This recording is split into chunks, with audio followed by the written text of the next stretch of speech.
Mais tout cela suppose, Chloé Morin, qu'Emmanuel Macron ait un mandat clair pour les prochaines années, qu'il y ait une feuille programmatique extrêmement claire. Est-ce qu'elle a été dévoilée, défendue devant les Français, cette feuille-là ? Non, et puis désormais, on peut imaginer que la logique, en fait, on va... ce à quoi cette élection appelle, c'est quasiment un changement de culture politique. C'est-à-dire qu'en réalité, il va falloir trouver un moyen, au sein de la classe politique dans son ensemble, de renouer un dialogue qui n'avait plus lieu.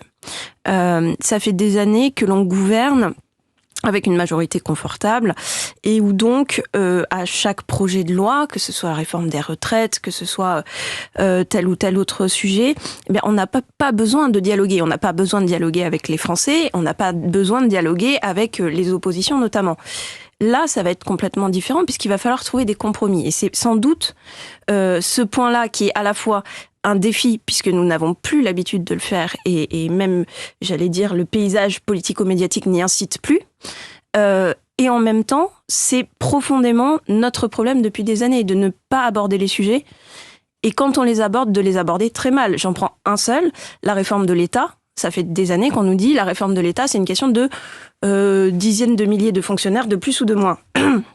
Ça n'est pas du tout le sujet. Et or, nous savons bien que au XXIe siècle, on ne peut pas agir avec un État qui ressemble à l'État du XXe siècle. Donc, des sujets comme ça, il y en a des tas. Et ce que l'on peut espérer, c'est que les politiques relèvent ce défi-là, que d'instaurer un dialogue qui soit d'une autre qualité. D'une nouvelle culture politique, donc j'allais dire remettre à zéro un logiciel avec les mêmes politiques. Rappelons que vous avez été l'auteur de ce livre très remarqué, Nous avons les politiques qu'on mérite, ce sont les mêmes. Une partie sont renouvelées, et il est vrai que pour certains, il vaut mieux avoir de l'expérience. Je pense que l'expérience en politique n'est pas toujours un handicap, donc on peut espérer.